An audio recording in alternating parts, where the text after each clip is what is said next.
Welcome to my channel, English Storyline to everyone.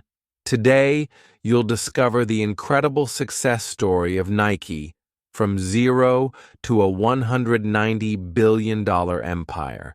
This story is great for your English because it uses simple, clear language, helps you learn new words, and improves your listening and reading skills in an interesting way.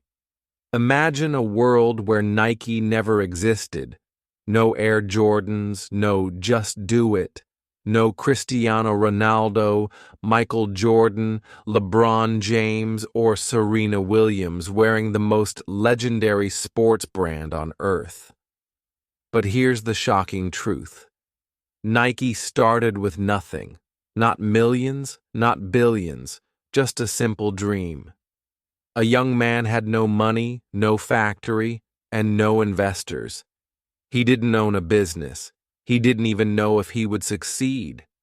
But what he did have was a vision to build something so powerful that the world's greatest athletes would one day wear his shoes.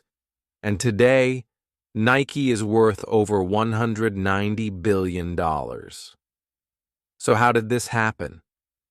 How did one man go from selling shoes out of a car trunk to building the biggest sports empire in history? How did Nike become the brand that dominates the feet of the fastest runners, the strongest athletes, and the most legendary sports players? If you watch until the end, you'll discover the true secret behind Nike's rise. You'll understand why Nike isn't just a brand, it's a revolution. And most importantly, this story isn't just about shoes, it's about persistence, belief, and never giving up. So let's go back to the very beginning, to the birth of the man who started it all. Chapter 1: The Birth of a Dreamer. The year was 1938, and in a small town in Portland, Oregon, a baby boy was born. His name, Philip Hampson Knight. He wasn't born rich, he wasn't born famous, but he was born with something far more powerful, a competitive spirit.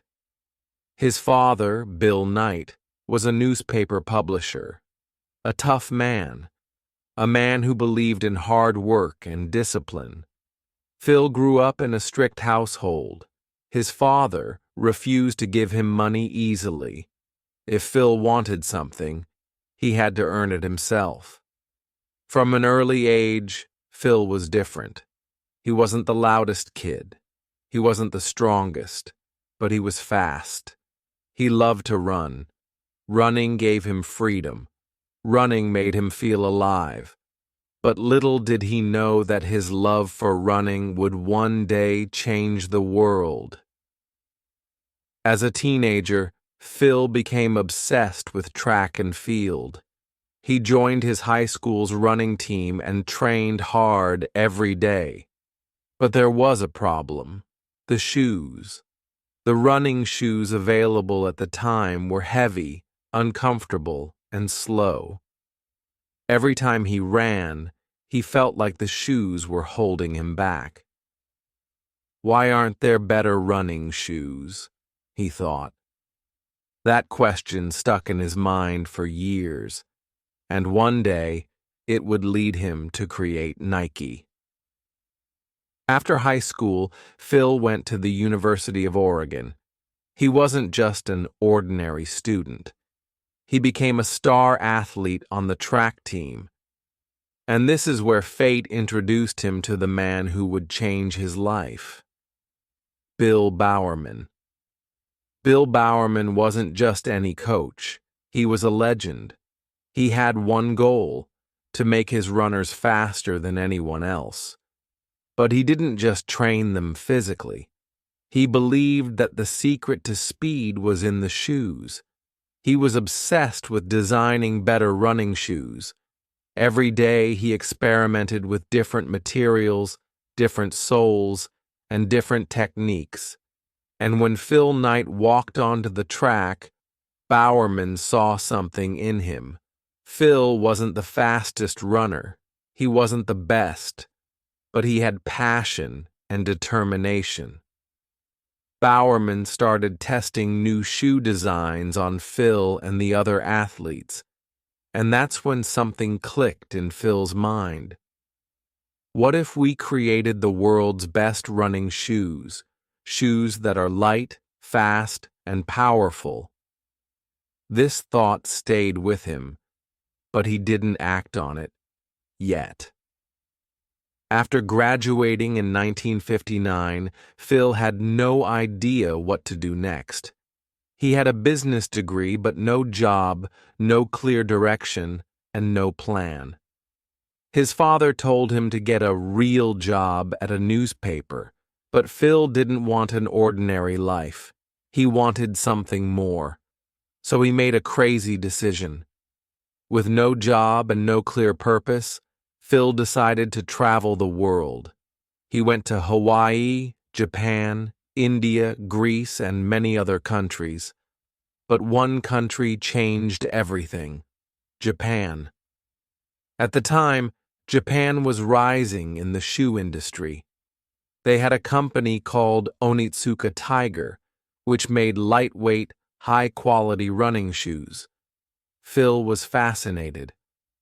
What if I could bring these shoes to America? He had no company, no money, and no experience. But in that moment, a crazy idea was born. Phil took a risk. He scheduled a fake business meeting with Onitsuka Tiger. He pretended to be the owner of a company called Blue Ribbon Sports. But here's the truth. Blue Ribbon Sports didn't exist. It was just a name he made up. Still, he walked into that meeting with confidence and told Onitsuka, "I want to sell your shoes in America." To his surprise, they agreed. And with just $50, Phil ordered his first batch of shoes. He started selling them from the trunk of his car at track meets. No office, no store, just him, his passion, and his dream. Chapter 2. The Battle for Survival. Phil didn't have a store. He didn't have a big marketing budget. So every morning he loaded his car with shoes and drove from track meet to track meet, hoping to sell them to athletes and coaches. He didn't have a fancy sales pitch. He didn't have advertisements. All he had was belief in his product. He would walk up to runners, show them the shoes, and let them try them on. And once they ran a few steps, they felt the difference. Word spread fast. More and more athletes started choosing Onitsuka shoes over big American brands. Phil's business, Blue Ribbon Sports, was growing. But there was one massive problem. Selling shoes was one thing. Running a business required money. Phil had to pay for inventory. He needed more shoes from Japan to keep up with demand. But Onitsuka Tiger had a strict policy. They only shipped shoes if he paid up front. And Phil? He was broke. Every time he made money from selling shoes, he had to immediately reinvest it to order more stock. He had no savings, no investors, and no financial backup. If he ran out of money, the business would collapse. So he did something that would change his life forever. Desperate for cash, Phil went to the bank to ask for a loan. He walked in full of confidence, ready to explain his business. But the moment he said he was selling shoes from Japan, the bank manager frowned. "Japanese shoes in America? That's not going to work. Rejected. No loan, no help, nothing." But Phil refused to give up. He went to another bank, rejected, another, rejected, another, rejected. Every time he heard no, his belief in his dream grew stronger. Finally, after weeks of rejection, one small bank agreed to lend him a tiny amount of money, barely enough to survive. It wasn't much, but it was enough to keep Blue Ribbon Sports alive. Phil knew he couldn't do everything alone, selling shoes, ordering inventory, managing money. So he hired his first employee, a man named Jeff Johnson. Jeff wasn't just any employee. He was obsessed with running and shoes. He worked day and night to help Phil sell more shoes. And soon, they opened their first official store, a small shop in Santa Monica, California. The business was finally growing. Sales were increasing. More athletes were buying their shoes. But just when things started looking good, Phil got a phone call that almost destroyed everything. One morning, Phil received a shocking call from Japan. It was from Onitsuka Tiger. They told him they were ending their partnership with Blue Ribbon Sports. Phil was confused. Why? He had been selling thousands of their shoes. Business was booming. Then he found out the horrible truth. Onitsuka had secretly been looking for a new distributor in America. They were planning to cut Phil out and take over the U.S. market themselves. If this happened, Blue Ribbon Sports would be finished. Everything Phil had built, the late nights, the track meets, the loans, the struggles, would all be for nothing. He had two choices. One, give up and let Onitsuka take everything. Two, fight back and build his own brand. And in that moment, Phil Knight made the most important decision of his life. He would create his own shoe company. But there was one massive problem. He had no factory, no manufacturer, and no money. Phil had only a few months before Onitsuka cut him off completely, so he needed to move fast. He gathered his small team and told them, "We're going to create our own shoes." But what would they call the company? They needed a name, something powerful, inspiring, and unforgettable.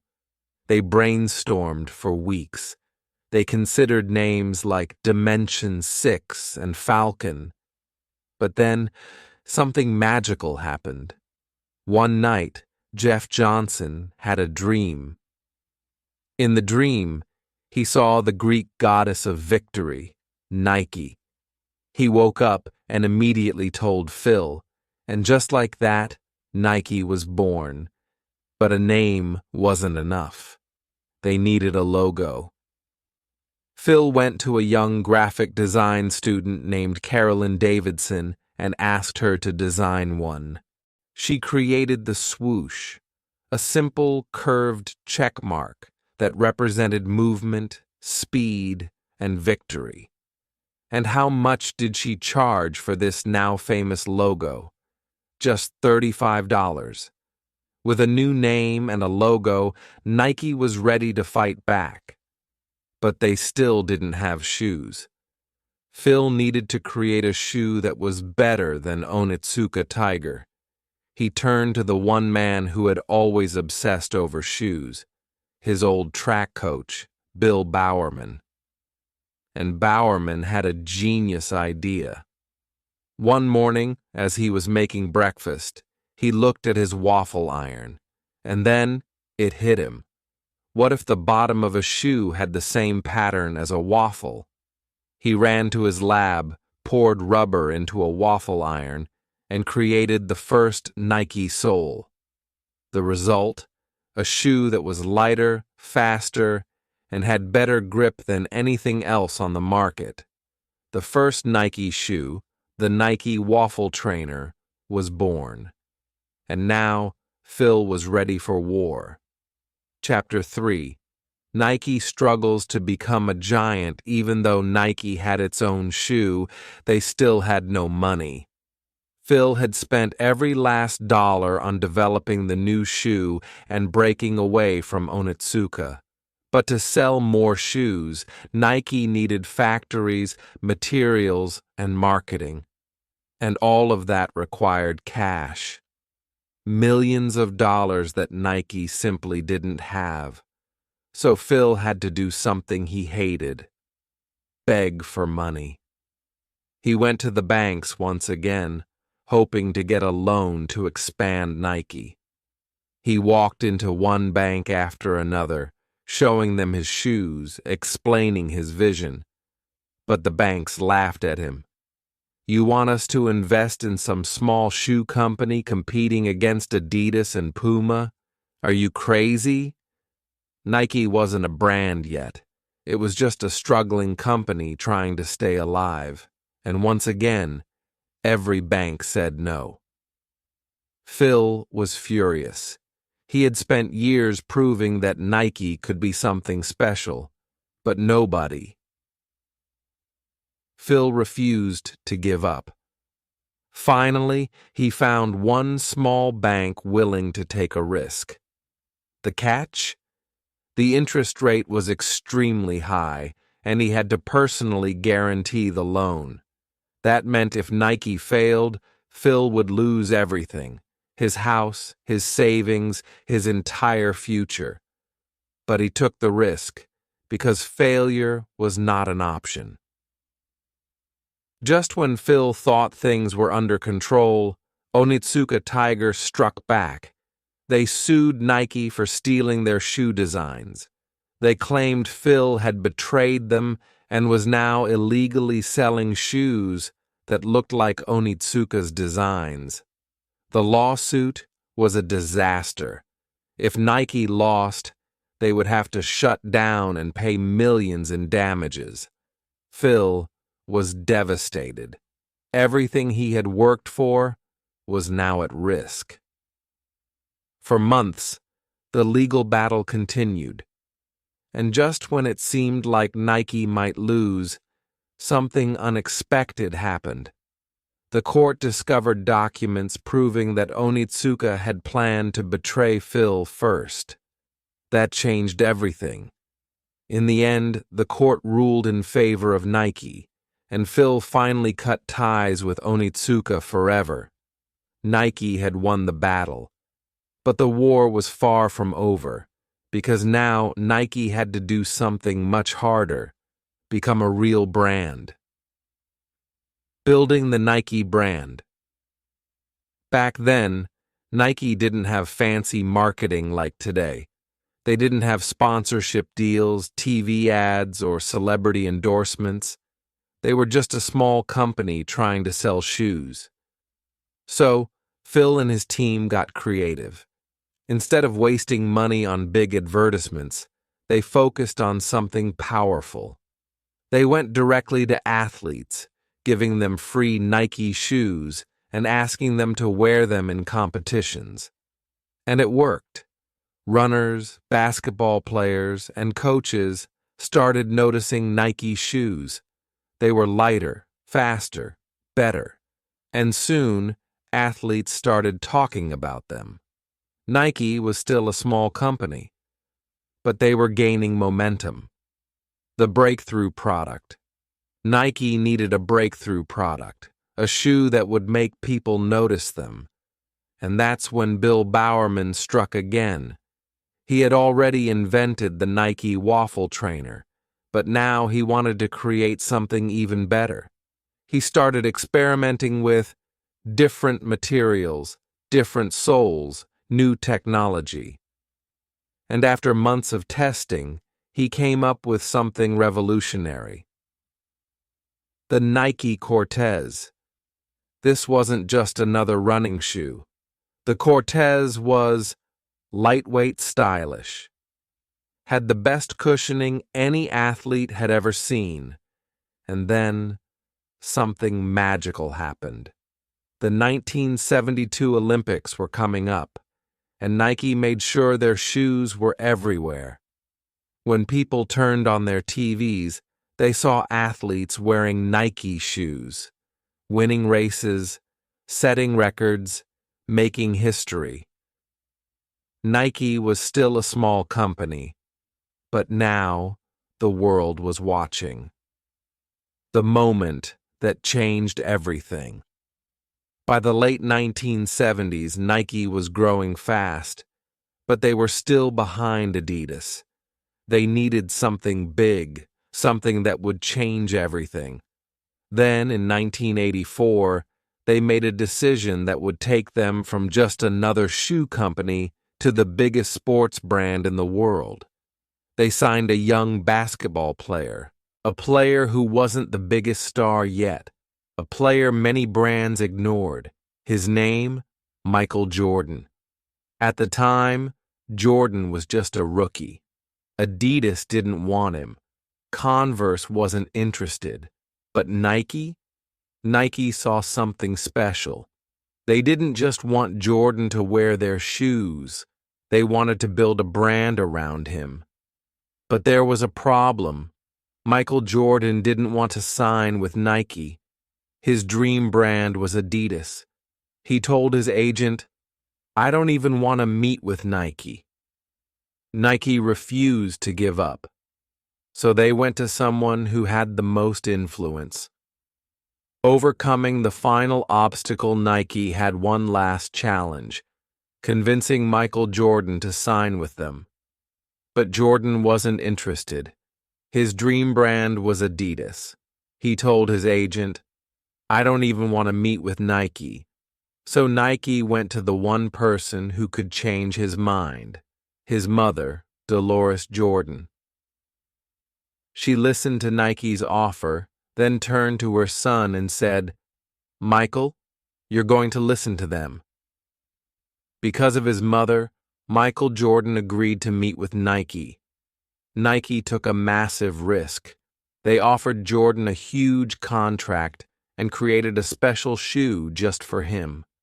Something no company had ever done before. That shoe was the Air Jordan 1. At first, the NBA banned the shoe because of its colors, but that only made it more popular. Then, Jordan started winning. He dominated the game. And suddenly, everyone wanted to be like him. Everyone wanted his shoes. Air Jordan sold out everywhere. Nike couldn't keep up with demand. In just a few years, Nike went from a growing company to a billion-dollar empire. Chapter 4. The empire of Nike was no longer a struggling company. It was a global sports empire. The name Nike wasn't just a brand anymore. It had become a symbol of greatness. Everywhere you looked, athletes were wearing Nike. Michael Jordan dominated the NBA in Air Jordans. Cristiano Ronaldo ran across the football field in Nike boots. Serena Williams crushed her competition in Nike gear. But Nike wasn't finished yet, because there was still one thing missing. They needed one message, a slogan that would define them forever. The birth of Just Do It, the slogan that changed everything. It was the late 1980s. Nike was growing fast, but they needed a way to connect with everyone, not just professional athletes, but also regular people. They needed something that would inspire runners, basketball players, footballers, even ordinary people in gyms. That's when Dan Whedon, a marketing genius, had an idea. He wanted 3 simple words, something easy to remember, something that made people feel unstoppable. And then he came up with it. Just do it. It was short. It was powerful. And when Nike launched their first Just Do It commercial in 1988, featuring an 80-year-old man running a marathon, something incredible happened. People felt inspired. They weren't just buying shoes anymore. They were buying a mindset. Nike wasn't just selling sneakers, they were selling a dream, and soon the whole world started saying it. Just do it. It became one of the most iconic slogans in history, and it made Nike unstoppable. The rise to global dominance. With Just Do It, Nike's sales skyrocketed. 1988. Nike made $1.2 billion a year. 1996. Nike hit $6.4 billion. 2003. Nike surpassed $10 billion. Today, Nike is worth over $190 billion. That's more than Adidas, Puma, and Reebok combined. And it all started with a man who sold shoes out of his car. Nike, a part of history. With every new star, Nike's empire grew bigger and stronger. Because when people saw their idols wearing Nike, they wanted to wear it too. Nike wasn't just making shoes, they were creating culture. Even after Michael Jordan retired, Nike kept selling Air Jordans. And guess what?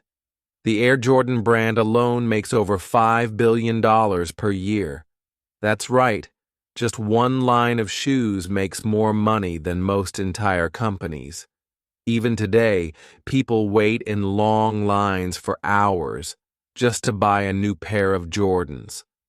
That's why Nike is different. They don't just sell shoes, they create dreams. They make products that people aspire to wear. And Nike wasn't just taking over America. They wanted the whole world. So they expanded. Europe, signing football clubs like Barcelona and PSG Asia, dominating China and Japan's sportswear market South America, partnering with Brazil's national football team Africa, sponsoring the best young footballers. Now Nike is in every country, every city, every street. No matter where you go, Nike is there. Just do it. Nike, more than just a brand, a movement. You see the swoosh logo everywhere, because Nike isn't just a company, it's a movement. Even the biggest companies face challenges, and Nike had many. Scandals, accusations of using sweatshops and child labor in factories, financial crashes. The 2008 crisis almost destroyed their profits. Competition, Adidas, Puma, and Under Armour all tried to take their place. But Nike always fought back. They improved working conditions. They signed new superstars. They kept innovating. And every time someone thought Nike was finished, they proved everyone wrong. Because winners never quit. Nike today, the biggest sports brand on earth. Over $50 billion in annual revenue, more than 75,000 employees, sold in over 190 countries, worn by the greatest athletes in history. But Nike's story isn't just about shoes, it's about believing in something before the world sees it.